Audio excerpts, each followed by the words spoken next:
Mga pre, naalala nyo pa ba ang video na ito? Tara, panoorin natin dahil yan ang isi-share ko sa inyo. Yung paggamit ng single pole na MCB dyan sa ipapakita kong video. Pwede mo siyang gamitan ng single pole, yung main. Kaya lang ang ginamit dito is double pole na MCB. Kaya dyan na dinaan yung neutral. Gagamitan din natin ng double pole na MCB na hindi idadaan ang neutral sa circuit breaker. Ayan. Actual wiring diagram. Schematic diagram. Kaya lang may halong wiring diagram pa rin. Kasi yung isang branch, nilagyan ko ng galing sa neutral tapos sa grounding busbar. Yan. Tingnan nyo mabuti. Lahat ng red hot yan. Ibig sabihin, live. Lahat ng live dumaan sa circuit breaker. Tingnan nyo yung mga branches. Yung sa branches, lahat single pole. SP, single pole na MCB. Dito sa main, double pole siya. Double pole na MCB. Line to neutral yung power source. Yung neutral dumaan sa circuit breaker. Yan. Doon sa nasabi ko na pinakita kong video, pwede mo siyang gamitan ng single pole na MCB bilang main. Yan. Tingnan nyo yung picture na to. Yan. Doon yung source. Yan. Yung hot wire dumaan sa MCB, single pole. Kitang-kita single pole siya. Yan, Yan. Tapos yung neutral hindi na dumaan sa, kasi single pole nga, di ba? Wala siyang dadaanan na iba pang pares dito sana. Saan nagdiretso? Sa neutral ng RCBO. Tapos yung galing sa baba, yung load side ng MCB na single pole ay pumunta doon sa may tatak na L sa RCBO. Yan. Double pole siya pero neutral tapos line. Tapos pasok sa pipe. Tapos doon sa grounding, ganun din. Hindi siya dumaan sa MCB, ground. Tapos pasok sa pipe. Kaya nga sabi ko, pag line to neutral, hindi dapat dinadaan yung neutral sa breaker. Kaya nga may ganito na picture. Kaya nga, di ba, sa mga naunang example ko sa mga video ko na in-upload ko. Ayan. Pag line to neutral din ang wiring sana ng panel board, pati schematic diagram. Pag single bus bar, single pole na MCB din.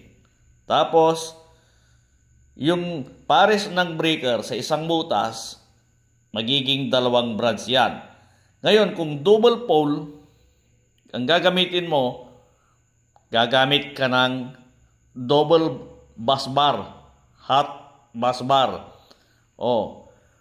Parang, ang magiging bus bar 1, bus bar 2. Bali, yung nasa taas, nakakonect sa bus bar 1. Tapos yung nasa baba, nakakonect sa bus bar 2. Ibig sabihin, lahat ng nakakonect na nasa taas ay nasa bus bar 1. Tapos yung mga nasa baba, sa bus bar 2. Yan. Tigdadalawang branch pa rin yung pares ng breaker na nasa iisang butas. Yan. Dalawang branch, dalawang branch, dalawang branch, dalawang branch. Ang wiring niyan, paparisan lang siya ng galing sa neutral para mabuo yung sirketo. Yung dalawang branch na yan, paparisan siya ng galing sa neutral. Yan, lahat yan.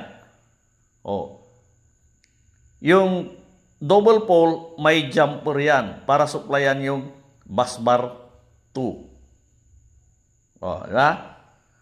Doon, sa single busbar, walang jumper kasi isang busbar lang siya. Diba? Balik tayo dito. Yan. Dito na tayo sa sinasabi kong pwede siyang gamitan ng single pole na main. Ayan na. Yung neutral, hindi na dumaan sa circuit breaker. Kasi, kung tutuusin, hindi dapat dinadaan sa circuit breaker yan. Yung symbol na ganito, yung circuit breaker. Maliban sa neutral ng RCBO. Dahil hindi ito circuit breaker, yung dinaanan ng neutral. Hindi siya symbol na ganito, na circuit breaker. Pang-neutral siya kung ano man yung nandyan sa loob ng RCBO.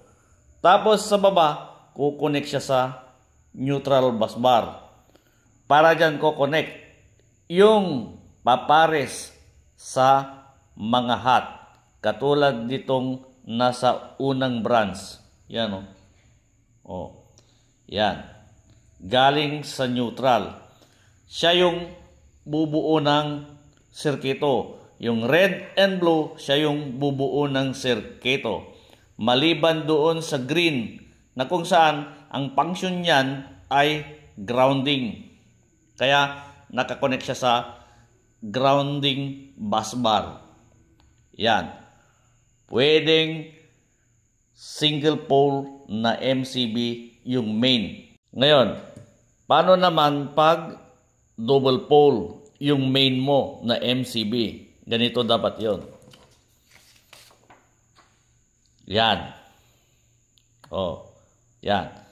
Tapos, hinati ko na sa dalawang busbar yung mga branches. Bali, tig-tatlo yung bawat busbar. Kasi, ang gamit ko na ay double pole na MCB. Yan. May jumper na siya para supplyan yung pangalawang busbar. Yan. Tapos ginamitan ko rin ng dalawang RCBO para i-connect ang mga bawat pinoprotektan na mga busbar na kung saan dyan nakakonect yung mga branches. Tig-tatlo na branches sa bawat hot busbar. Dalawang hot busbar, dalawang RCBO dahil dun sa double pole na MCB. Yan. Ang wiring yan, pasok ng hot, yan, tapos jumper para supplyan yung pangalawa na hot busbar. Hot busbar 1, hot busbar 2. Yan. Yung line 1, kumonekta sa pangalawang RCBO. Tapos yung line 2 na hot, kumonekta sa unang RCBO. Pero pwede mong pagbaliktarin yan. Kahit ito dito tapos ito doon. Sa kabila. Pagbaliktaran yan. Yung dalawang red. Walang problema yun. Presentation ko lang yan kasi ayaw kong magkabuhol-buhol yung mga linya. Kaya yung line 2 napunta sa unang RCBO. Ayan. Nung bumaba sa RCBO, ang line 1, line 2 sa load side, connect busbar na siya. Yan na yung busbar. Tapos andito na yung mga branches na tig-single pole na MCB. Ngayon, yung mga neutral na galing sa baba ng RCBO sa load side, connect sa neutral. Yan. Parang ang dating yan, splicing point yung busbar. Kasi kung wala yung neutral busbar, lahat ng blue na manggagaling sa bawat branch ay pwede silang mag-splice-splice. Lahat ng blue mag-i-splice-splice. Ang importante doon, yung pinag-splicean may continuity sa ground. Kasi ito, pag tinester mo yan, dapat may continuity. Yan, may banding. Ang ginagawa dyan minsan, inaalisan ng pintura bago idikit yung busbar. Yan, yung panel case. Ganon din dito. Para pag tinester, may continuity. Pero pag plastic, yung case, gumagawa ng dugtungan yan na wire. Pagdudugtungin yan para may continuity. Pero nangyayari lang yon sa main panel. Pagdating sa mga sub-panels, kahit wala na yung banding nitong dalawa. Sa main panel lang. Yan. Ngayon, yung paano ang wiring? Nyari, ito yung iwa-wiring. Yung neutral, may kukonek na wire dyan para sa pares ng hot.